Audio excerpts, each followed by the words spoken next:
afternoon, good evening, depending on where you are tuning in from, or if you are watching a replay of this live broadcast. This is The Awesome Journey, and we are just two girls that met 15 years ago on LinkedIn that live on opposite sides of the country and decided to get together and bring The Awesome Journey.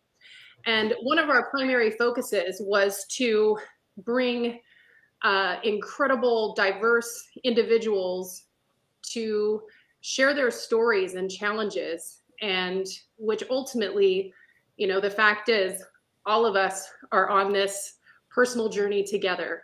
And that goal was crushed today with our guest, Bob Hamer. And I guess I should say I am your host, Kelly Steinica, along with my co-host in care, Christy Howard. And we are both like beyond excited and thrilled and deeply honored and privileged to have Bob with us today. Bob is a retired undercover FBI agent.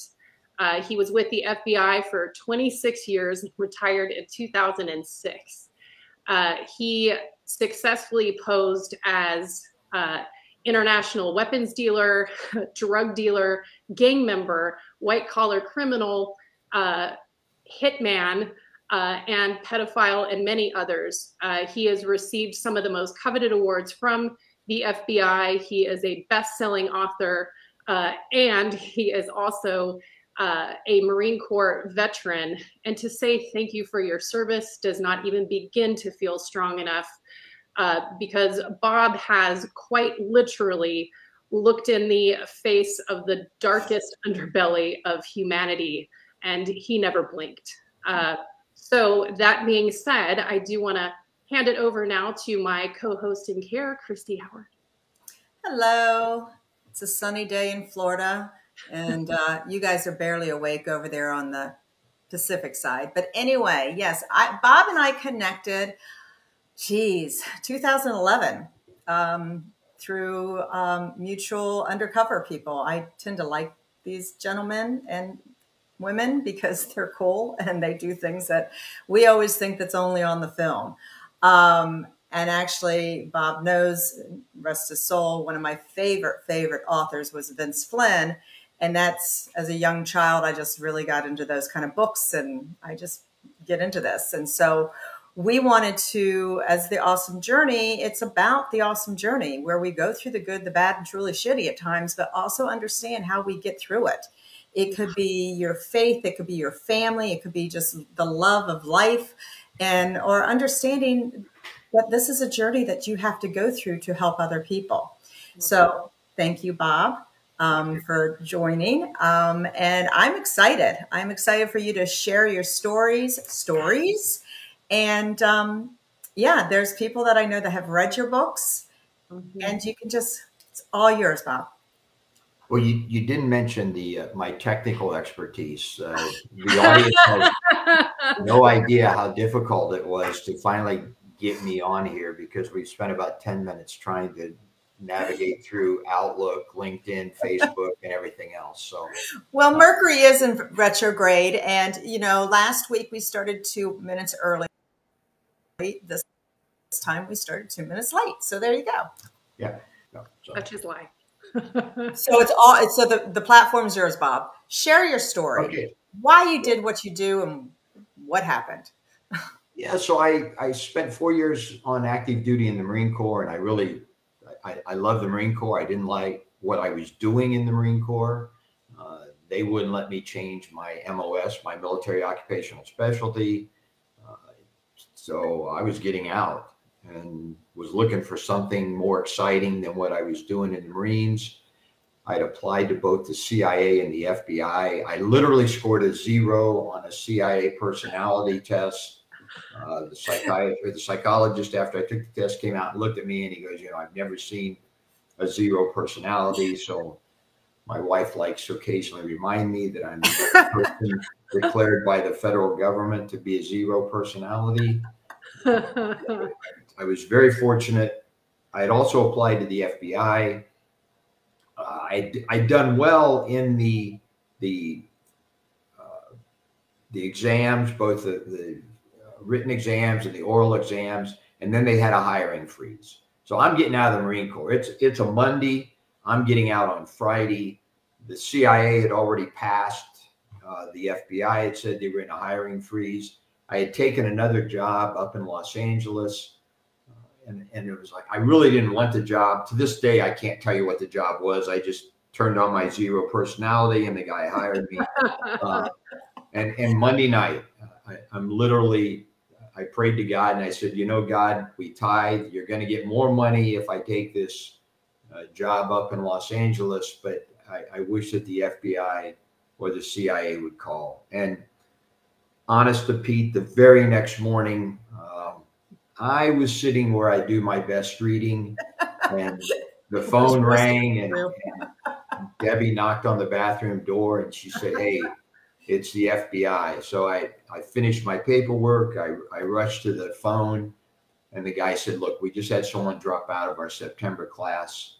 Are you available? Can you be back to Quantico, Virginia in 30 days?" And I believe, I'm not here to convert anyone to my religious beliefs, but I believe that God was waiting for me to surrender and just say, "Hey, we need another zero personality in the FBI." And I very quickly gravitated to the undercover work, and I loved it. It was an adrenaline rush. I've never done drugs, but I understand when people talk about chasing the dragon, and you know, those people that get hooked on drugs and then they need more and they keep looking for more and looking for a bigger fix. And that's the way I was. My first undercover assignment, my knees were shaking, and it wasn't from fear. It was just that adrenaline that was pulsating through my body. And I came away with this adrenaline headache, but then I came away with this desire to continue to work the undercover. So I spent the next 26 years, as you mentioned in the introduction. I've been the contract killer. I've been the residential burglar. I've been the white collar criminal. I worked drugs as a high roller in Beverly Hills. I bought drugs from gang members in South Central Los Angeles. I kind of like to joke that I never had a midlife crisis. I just became somebody different. I do have a question, Bob. What made you decide out of the Marines to even apply for the CIA and FBI? I mean, those are heavy duty agencies. I mean, I know a few of these people with the ATF. Do you guys have some interesting personalities for the fact that you had a zero personality? You know, I hate to admit this on tape, but I was a judge advocate. I was a lawyer in the Marine Corps. I mean, you know, I wasn't a grunt. I wasn't a ground Marine. I didn't see combat, and the courtroom did not provide much excitement to me. And I wanted that excitement. And I do think that the Marine Corps instilled in me this desire to serve a cause greater than yourself. So I was looking for something much more exciting than what I found.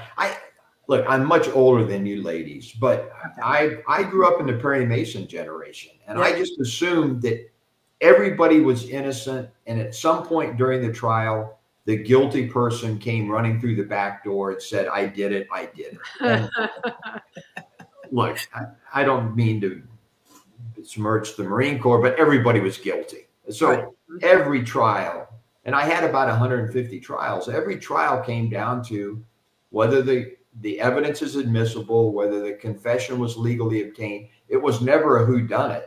And I kind of grew up on these TV shows where they were always whodunits. You know, it was, even the lawyer shows were never procedural. It was always whodunits. And so I kind of grew up with that.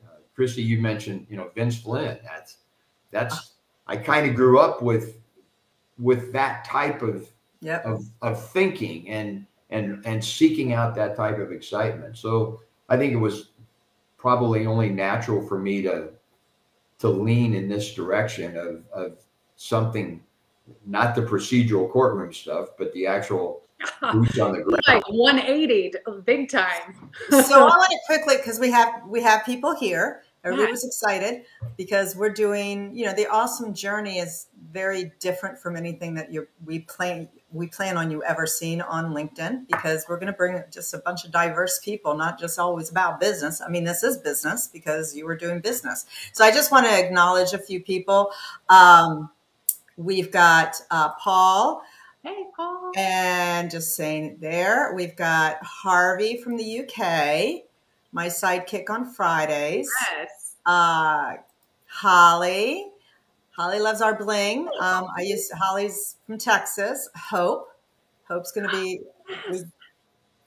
We got a whole bunch of people over here. We've got Don, who started us to doing this. So thank you for the contributions. Let's see, Kathy. She's out of California, I believe. Nice. We have Ambabola, who's from Nigeria. Yes. Chris. Chris is. I need to connect you with him, Bob. He's somebody that you two could have some good conversations. So my question to you, Bob, is out of all, me, I've read all your books. How was there any of your, I don't want to call them missions. They're not missions. They're assignments. What were they called? Assignments, missions? Yeah. Assignments, operations. Were you ever in a place that you were just like, I'm done? They know I'm done. Like you just figured your UC was not UC anymore. I don't quite understand. You mean in terms of the individual assignments that I don't want to work undercover anymore? Well, no, that you just felt that the undercover, like they already knew. Like you were going to yeah. You were exposed. Yeah. Yeah. There were times that I was worried about that. There were a couple instances where I screwed up and I was accused of being a cop or an FBI agent or something. And I just turned it around and kind of started screaming at them and saying, how dare you accuse me? And, if you don't want to deal with me, don't deal with me. I was involved in it actually was a 50-kilo cocaine deal. And then it got reduced down to 6 or 7. I can't remember exactly, but the guy was a bodybuilder and he'd been on the cover of Muscle and Fitness magazine. And I was a middleweight. I was a boxer. And so I typically weighed about 155 pounds. And this guy could have wiped the parking lot up with me. And he had contacted the informant and said, I don't trust Bobby. How do you know he's not a cop and everything? And I had a buddy of mine, an FBI agent. I said, hey, watch me. I said, if this guy just starts to wipe me up the parking lot with me, come in and save me. But I just got right in this guy's face. And he probably weighed 210, 220, had muscles 3 times the size of mine. And I just went on the offensive and he kind of backed down. I mean, yeah, there were a couple times when I came pretty close to being discovered. There was an incident. We were at the racetrack. We were actually going after guys that were fixing thoroughbred races. And I had been, it's a long story, but everybody had a nickname on this group that was fixing the races. And it was Jimmy the Mouth, Joe the Broom, David the Printer. My nickname, I was undercover. My nickname was Bob the Cop. And it was because one of the guys wanted to know why I was, this group had been together for 5 or 10 years. And now all of a sudden I've kind of worked my way into the group. And so it was, how do you know Bob's not a cop? So it was, this is the guy Renee thinks is the cop. So it was, they would introduce me as, this is Bob. This is the guy Renee thinks is the cop. And it just got reduced to Bob the cop. And at one point, the guy grabbed my wallet and started looking through the wallet, through my ID and everything. And my hands were shaking. And I thought, boy, this is going to be it. And kind of talked my way out of it. I had a guy put a gun to my head one time and was trying to force me to do a line of cocaine.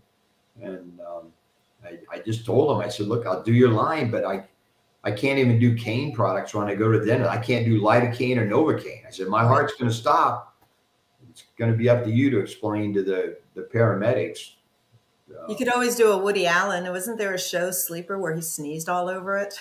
Oh, I don't think that would go over real well, but hey, I can't really do the coke, so I'm going to just wasting some good cocaine, right? yeah. Exactly. I guess I'm like interested to know, what is your, because I'm sure you have so many stories, because 26 years is a long time, and just even, you know, reading up on some of the things that I've read up on, what was the one operation that you're most proud of? Well, I infiltrated NAMBLA, the North American Man-Boy Love Association. It's a group of men that are sexually attracted to boys.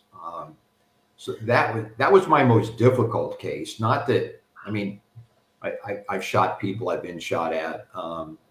It wasn't, I was never that worried about my physical well-being in that investigation, but I was worried about my psychological, spiritual, because I was dealing with people that were completely different from my belief system. Mm-hmm. In other words, if you hire me to kill somebody, you don't really care whether I like the ballet or NFL. Right. You know, as long as you think I can do it, I can do it, or you're going to hire me to do it. But in this instance, I had to think like them, and I had to kind of, I had to see the world through their eyes. As an example, one of the guys that had filmed the Sylvan Learning commercial, and you and I would probably watch that and think, oh, this is great because my child or my grandchild needs help. Yeah.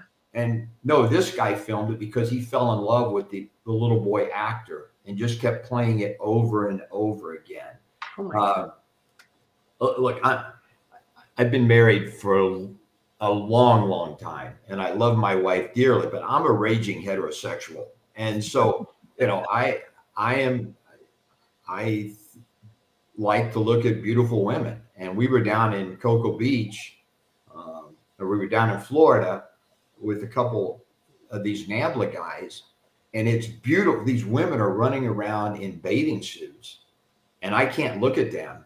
They are all focused on the little boy and going, oh, look at that kid in the red shirt. They were playing the dating game with these little boys that are running around and saying what they wanted to do to these little boys and who they would date. And it was all I could do. One, not to try to kill them, but two, just to stay focused on the little boys. Lord of the Flies was one of their favorite movies because there was a bunch of boys running around in their underwear. I mean, you just had to think, you had to think differently. And I was always afraid I was going to say the wrong thing and something that wasn't deemed, appropriate for BL's boy lovers is what they call themselves. How do you decompress after that? Because I would imagine there's got to be a time frame afterwards when the operation is over that, you know, I would just imagine there's got to be some kind of process that you have to go through to get back to your reality. After throwing up a lot. Well, kind of two things, Kelly. One, God blessed me with a really screwed up brain. So, I mean, I could compartmentalize. So I could be the Sunday school teacher and the Little League coach and the contract killer, you know, and just kind of move in and out of those roles without much difficulty. With the NAMBLA case, it's really the reason I wrote the book, The Last Undercover, to talk about that investigation. And then I talk about another dozen cases in which I was the undercover agent in that. But I was able to compartmentalize and then just become the other person when I needed to. And I guess focusing on the goal, right? Because you know that you're infiltrating and doing something for the greater good, or certainly something beyond yourself. But also, like, I guess the other part for me is, even after it's over and it's exposed and the operation is over, are you ever worried about, or were you ever worried about any kind of retaliation? Right. Yeah, I mean, I've had some fears. not that much. I mean, if they're going to get you, they're going to get you. Again, I'm not, you're not having this LinkedIn Live to be some kind of spiritual awakening, but God had protected me through some pretty bad assignments. And I figured, if I got through those, I used to always laugh that if I got killed, my wife had a great life insurance policy and she would live the rest of her life with, and have maids and houseboys and all that kind of stuff. And if I came back, I came back. So, now it's like she's stuck with me for the. Well, we're all about faith. The three of us are very strong about faith. Yeah. It's the 111, though we started late. But my question is, when you get this assignment, how deep do you go with your research to be able to get into this place? I mean, that's really, to me, that's the beauty of the undercover work, is to be able to research an assignment, a role, I guess you could say, so that you're believable to them. But again, sometimes when you are stupid, you play stupid, and I am stupid, and I played stupid pretty well. But as an example, I had probably over the course of my career, I've purchased $15–20 million worth of heroin and cocaine. The first time I was ever offered ecstasy, I didn't know what it really was, and I just turned to the female that had given me this. She was part of a case in which we eventually indicted 87 people, but she had presented me with this ecstasy, and it was just like, I wasn't going to sit there and fake it. I just said, "What is it? Explain to me. How do you ingest it? How do you take it? Where do you get it?" And she explained the whole thing to me, that it's made in Amsterdam. We smuggle it in through Toronto. It comes down here to Los Angeles. You can just pay. It's a party drug. And so I said, well, let me check. I know a guy that owns a bar down in New Orleans. Let me see if he wants it. I called my case agent and said, hey, do we want to buy ecstasy? He said, yeah, let's do it. So I just said, I'm not going to take it, but I got this guy in New Orleans that's looking to buy. So yeah, let's start doing the ecstasy. And that evolved then into, well, if you're going to do ecstasy, you also want to do crystal meth. So then they started bringing me crystal meth, and he's spiraling down. Well, you'd already retired after before fentanyl showed up, right? Right. Yeah. Yeah. Fentanyl's the new, all that other stuff. So after this, your last undercover, and that was the NAMBLA, which was, if anybody needs a book, there you go. Yes, and we will be sure to share it in the comments and or the repost so you can all find it. One of the best, but he also writes. Bob's now an author, but he's also very involved with the wheelchair veterans. Correct? Am I? Yeah. So tell us a little bit about how, now that you've, once you retired, how you got a life after all these years. How do you, you and Debbie, with the kids, how do you completely, okay, now I can't go in those places anymore. So this is what I got to do. So, right. And especially with all that adrenaline rush from the excitement, or however you want to say it, but that adrenaline rush that you live on being undercover and then retiring and then going home. Yeah. Well, I truly miss the undercover work. I don't miss the bureaucracy. I don't miss the courts. I don't miss all of that, but I miss the face-to-face, going to face-to-face with the bad guys and convincing them that I am one of them. That I miss completely.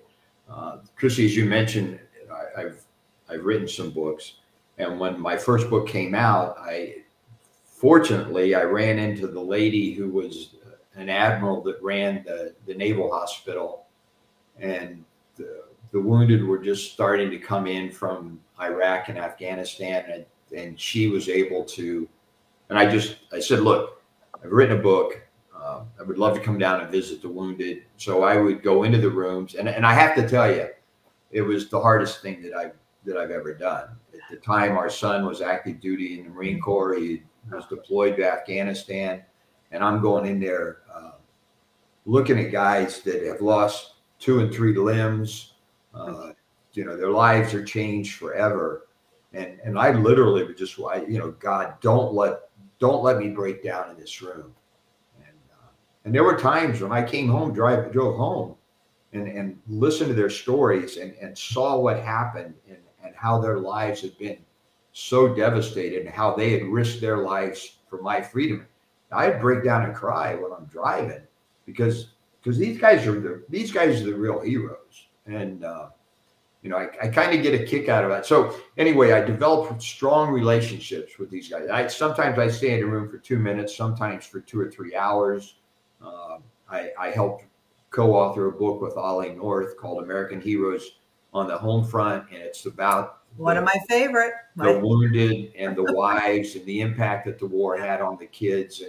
And Debbie and I have had, I kind of laugh. Well, the church we used to attend up in Los Angeles, there was an attractive lady that a lot of times sat in front of us, and she had like the top joint of her finger was missing.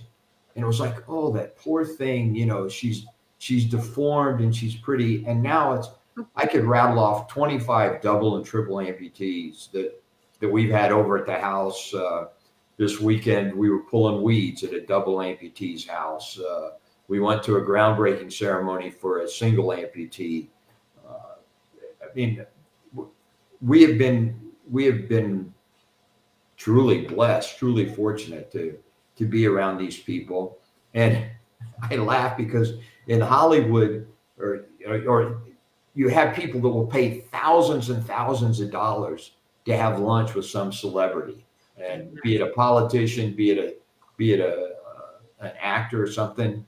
And I laugh, and these guys, if I buy them lunch, you know, I get to hang out with them, and it costs me a roast beef sandwich or something. Well, they're humble.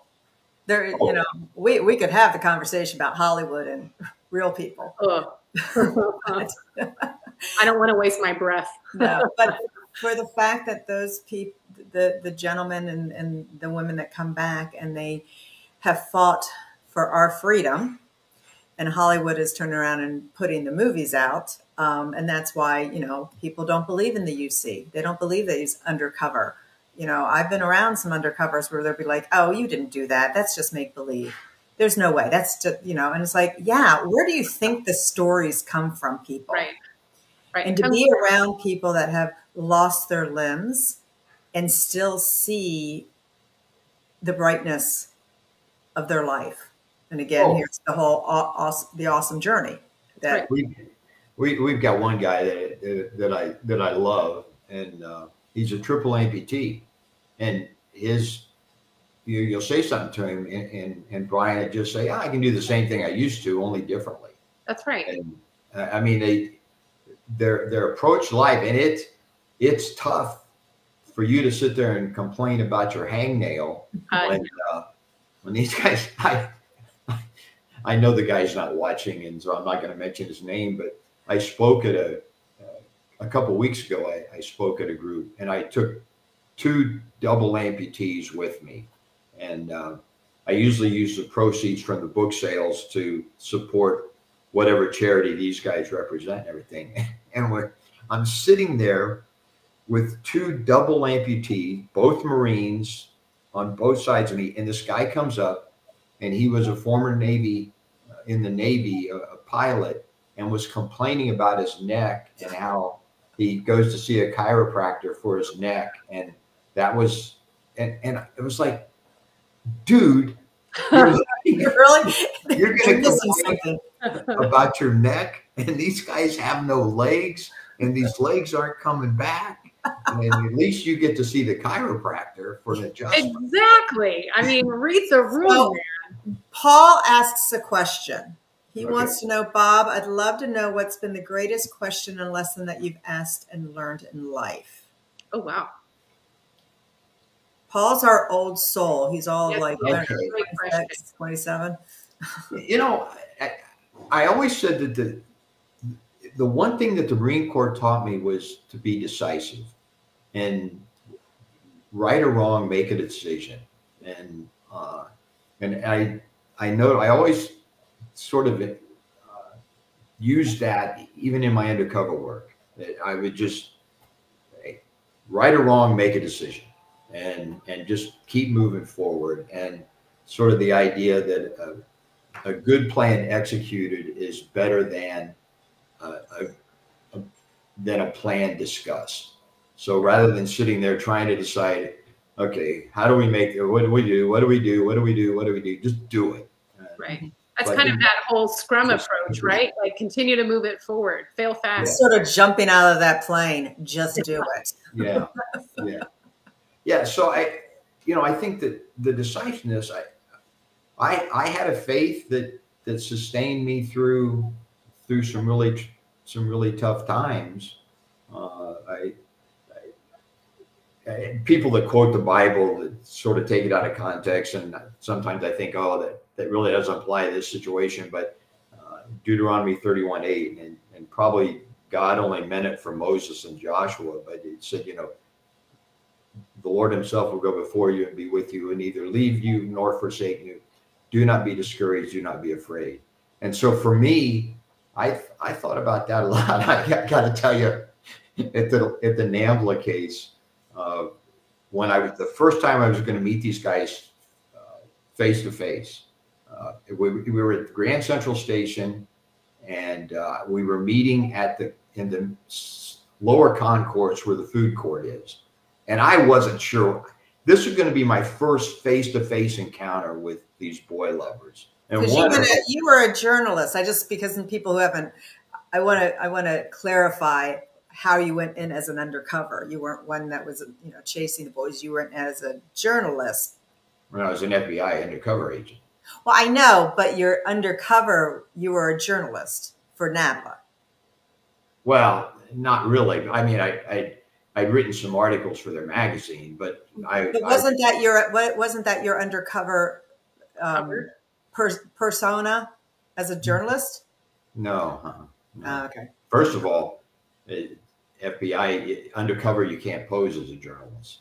No. I'm saying with I'm confusing myself. So with the last undercover, when you went through NABLA, what was your persona when you got into NABLA? When you were undercover, you were just some person that was just a boy lover that had. Oh, okay. Why did I think maybe it was one of you? I'm getting your books confused. Well, no, I mean, as part of that, I had written a couple articles for their magazine. That's where I'm getting. Toward the end, one of the main targets, I had told him that he had gotten out of prison, and so I said, well, let's write an article about what it's like for a boy lover to be in prison and how to survive. And so that allowed me to sit down and meet with him and discuss them. Okay. But, I mean, they didn't view me as a journalist. They just viewed me as a boy lover. Okay. Then, as I said, I'm getting them confused. Bob, I've read all your books. I can't keep it straight either, so it's okay. So there you go. And I wasn't even working. It's just reading the books. So if somebody came up to you and said, if you could do it all over again, what would you change? How you did things, or would you just do the same way? No, I mean, in terms of my FBI career, I would have pushed further. I would have pushed harder. I think there were too many times as the undercover agent that I thought, oh, I bet they caught me, or they're going to catch me if I do this. And then when you look back and you think back on the case, it's like they weren't even suspicious. And you tend to be a little paranoid when you're undercover, which is normal because you're afraid you're going to say the wrong thing, or you're not going to fit in, or you're not going to do it. And I wish now that I just could have pushed harder. At our Operation Smoking Dragon, I had a great case agent, and Omar and I initially, the Bureau was very happy that we we had gotten a container of counterfeit cigarettes, and we had really had a prosecutable account against the top importer of counterfeit cigarettes into the United States. And just so you understand, it wasn't the cigarettes we were concerned about. It was the fact that these cigarettes that were made in China and North Korea were coming into the country, and they were filtering down to mom and pop grocery stores that were owned by people that were using the proceeds from these cigarettes to support terrorism overseas. So they were kind of happy when we had the first count against this, the top importer of counterfeit cigarettes. And my case agent and we started pushing, and it evolved into stolen cars from the Russian mob. We got ecstasy. We got 2 kilos of crystal meth that were made on a Chinese military base. Eventually, it evolved into a $60 million shoulder fire missile deal with the Chinese. And then as the case finally evolved and wrapped up, North Korea was going to give me $40 million a year in counterfeit money to launder here in the United States. So, I mean, wow. But we could have pushed that further.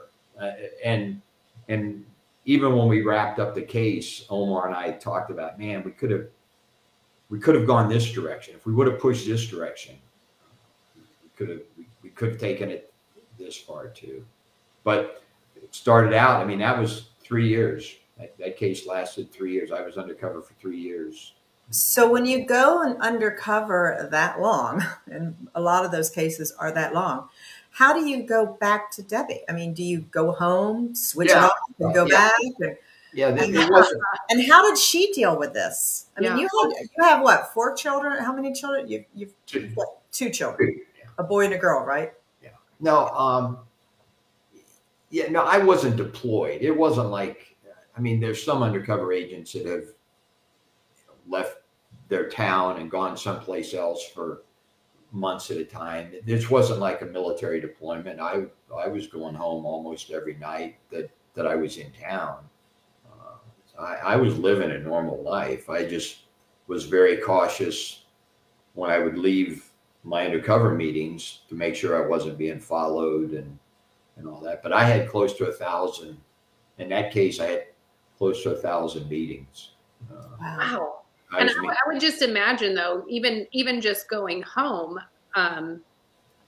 after a day that you had with some of these cases and infiltrating, were you able to like shut it off when you walked in the door and get away from it? Or because I know this is even an issue with certain parts of the police department, as an example, is not knowing they can't shut it off when they get home, and how to really separate the two. Because when you're undercover, I mean, you're in deep, because you're truly living a double life. And how do I shut that off and get into my life? So I guess that is kind of piggybacking on what Christy was saying about how, your wife and your family dealt with it, and you. I would just think that would be a difficult thing to walk through the threshold and be like, well, now I'm Bob. Again, it kind of comes back to that compartmentalized with my brain and everything. I think the one thing that I got out of the CIA application process, and besides being labeled a zero personality, was which they're so wrong. They are so wrong. Again, terrible. At one point, one of the guys said, "Look, you can tell your wife as much as possible without disclosing secret information, because when you're gone at 2 o'clock in the morning, you want her to believe you and trust you that you're doing something, that you're not having an affair. Maybe you're having an affair, but you want her." So my wife, my family, they were my tether to reality.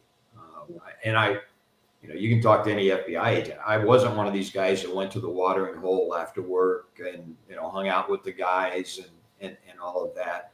I went home to my wife and kids. And so they didn't know that, okay, today I'm having lunch with Jimmy Bag of Donuts at the Pizza Emporium, but they knew that I was undercover, and they knew that, maybe I won't be home tonight, or maybe I'll be gone for a couple of days, or maybe I'm going to be late. But they knew enough that Daddy was doing something dangerous, or he's working undercover. long before cell phones, we had 2 phones in the house, and we had the good guy phone and the bad guy phone. And the kids, even when they tell their friends, "Oh, we can't answer that phone. That's Daddy's bad guy phone." And that was the only, the bad guys would call on that phone. And depending on what my cover story was, like at one point I was supposed to be a drug dealer out of Denver. So we had a phone, you could dial the Denver number and then it call forwarded to the number in my bedroom. So they knew. A kind of a funny story, but I was the undercover agent in the second LA Mafia family case. And we literally wiped out the LA Mafia family. And at one point, these kids, I had been threatened. They were going to break my legs. They could run me over with a car. They were mad at me. They were screaming at me because I owed them money and everything. And a few days later, we were at Kmart. Now, FBI agents don't make that much money, so we did a lot of our shopping at Kmart. And I'm with my daughter at the time. She's still my daughter, but my daughter at that time was probably 6 or 8 years old. And we're walking in Kmart, and I see the guy walking in the front door. Oh my God. Of the guy that had threatened to run me over with the car and break my legs. And it's like Tony Soprano doesn't shop at Kmart. But so I grabbed my daughter, and we ran through the back of Kmart through the warehouse area.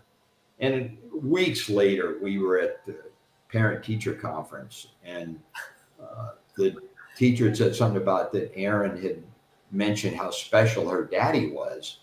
And it was like, uh-oh, what did she say? And so because he could take me to the place in Kmart where the regular customers weren't allowed to go. You're like, he had no idea we came kind of close to getting hurt. But yeah, so out of house, babes. I mean, just so John McDonald had a question, and now John McDonald's coming out of the UK. He is going to be a guest because he does disability for workers. It's a very interesting concept over the UK that the US needs to work into it. Nice. But he wants to say, a truly awesome journey with all your experiences. What advice would you give to others on to survive their journey? Faith? I mean, yeah. Well, it kind of comes down to, and this was my approach to undercover work. Sun Tzu, in The Art of War, he talks about, if you know yourself and you know your enemy, you will be successful in 100 battles. And I think that was really true, that once you understand yourself and what your skills are, what your limitations are, how you can overcome these obstacles, then you know your enemy. And I don't necessarily mean that everybody you encounter is your enemy, but you know the person that you are going to be working with or challenged by, you're going to be successful. And I think that was, Christy, you and I have talked. I know you've talked about having Jay Dobbins on the show, and he had infiltrated the Hells Angels. Well, yeah. I couldn't have done that because I don't ride a motorcycle and I'm not all tatted up. But if I had been with that assignment, I would have come up with something else. Whether I was selling them mufflers for their Harley Davidsons or something, something that would have gotten me in that. So you have to know yourself and what your limitations are and what your skills are, and then and now you can move forward. I also believe in the faith, but that's just me. I mean, especially that. Well, how can we help you? Well, you don't come to LinkedIn that often. You don't do social media that often. But are you writing any more books? Didn't you just put out a book, or did I see that you put out a book recently? Yeah, Ollie North and I had a book that came out in August called The Giant Awakes, and it's a novel, but it's about an undercover agent. Got that idea. Who's dealing with the Chinese. So it's So there's a lot of truth even in my fiction books. There's a lot of truth, and sometimes it's a little easier to write in fiction. That way you don't get sued than trying to write the true story. I remember talking to Vince Flynn once, and I said, well, the only time I met him, and I said to him, I'm like, dude, you've got some friends in the Black Ops. I said, because your stories, there's some truth in a lot of those stuff. But anyway, when you write with Ollie, do you guys he's over in his house writing a paragraph, you're writing a paragraph, or do you guys have like a blueprint when you're sitting down going, this is where we're going to go, and let's just go with it? Yeah, we come up with the story idea, and then we just work on it. I'll tell you this about Vince Flynn. Probably the finest compliment anyone ever paid me was a younger FBI agent who said that I was an old, ugly Mitch Rapp. That's a nice compliment. That was I can't really complain about that compliment. And my son was the guy who told me about Vince's books, and so I started reading them, and then was able to meet him, and he wrote blurbs for a couple of my books and everything. It was just I loved all of the Vince Flynn books. But when my son was overseas in Afghanistan, all of the men in his unit took characters from the Vince Flynn novels, and that was their name tags on their Marine Corps uniforms. So the people they dealt with didn't know their real names. They just, like, my son was Lieutenant Cruz, because Mitch Cruz is Mitch Rapp's alias. Yep. Yep. Now I grew up with Mitch Rapp's books. My father, when he was the Navy SEAL, and then as I said, I was blessed that I met him, and it's a shame that he died so young. Yeah. But he really, so that's really what caught me into knowing you and Jay, and those are the type of books that I like, because it's real life, even though they can be novels. Where do you think, sort of like movies, where do you think it's coming from? It's not where you're doing all your reading in the morning. It's your real life. The only difference between fiction and real life is there really is coincidence in real life, and in fiction, you can't use coincidence to advance plot. Well, this whole $60 million shoulder fire missile deal with the Chinese happened because my case agent said, Bob, we've got stolen cars, we've got drugs, we've got counterfeit cigarettes. We need some guns to put on the press conference table to make the people realize that this was an important case. And I am literally driving down the 60 freeway, the Pomona freeway in Los Angeles, with one of the bad guys in the car. And I just told him, look, in your next container of counterfeit cigarettes, can you throw in a case of AK-47s? Because one of my buddies runs a PMC, a private military company. He gets hired out by these third world countries, and he needs automatic weapons to train here in the United States before he goes to these third world countries. And just then a National Guard flatbed truck went by with a tank on it. And this guy turns to me and he goes, I get you tank. He said, I get you anything but nuclear weapons. I just get shipped for drug dealers down in South America. And we're going, holy crap. We wanted like a 9mm to put on the press conference table. And the next thing I know, he's introducing me to this guy who's introducing me, and we're setting up a $60 million QW2 missile deal. Well, you're not going to believe that if that's what you say in the book. But right. That's exactly it's true. How it happened. That is so cool. Well, unfortunately, Bob, I could sit and talk to you all day long. But we're now at our time, and thank you. Hey, thanks for having me. Yeah. And you need to now get involved with LinkedIn Learn, because we're always on. And LinkedIn Live. LinkedIn Live. Well, we just learned we taught people things. So it was LinkedIn You Learn. did, yes. LinkedIn Learn, LinkedIn Live, Well, you LinkedIn. taught me how to get on it today. because Exactly. Yes. Now you can add technical genius to your resume. Yeah, my resume. Yeah. But again, thank you so much, and it was such a pleasure. And I'm just stoked. I'm just totally Seriously, stoked. True honor and privilege, really. And everyone who's in the chat, if you had any other questions that we didn't address, we will go back and answer them. We will share links to his books. And also when we do the replay, we will share the links as well. I don't even have the right words to say how grateful we are to have heroes and angels among us like you, Bob, because I mean, God, it makes me teary-eyed a little bit. I just got goosebumps. You're a gift. And I'm so grateful that you share your story and that your walk in faith allowed you to trudge through the bowels of humanity. And you are a gift, and it is such an honor to be able to even have a conversation, let alone a screen, and to be able to share your story with others. I mean, and for you now to be giving back to wounded warriors. I mean, Christy and I are just, we can't say enough about our vets and support them. So God bless you in every way. And I mean, it's just an honor. And for everyone, thank you for joining us today. We do apologize for our technical difficulties at the beginning of the hour. Again, That was my fault. No, Kelly was behind too. Yes, I was. And please do tune in next week where we will have Clint Hatton of Big Bold Brave. You don't want to miss it. It's another awesome story. And we are all on this awesome journey together. Thank you so much. Thank you.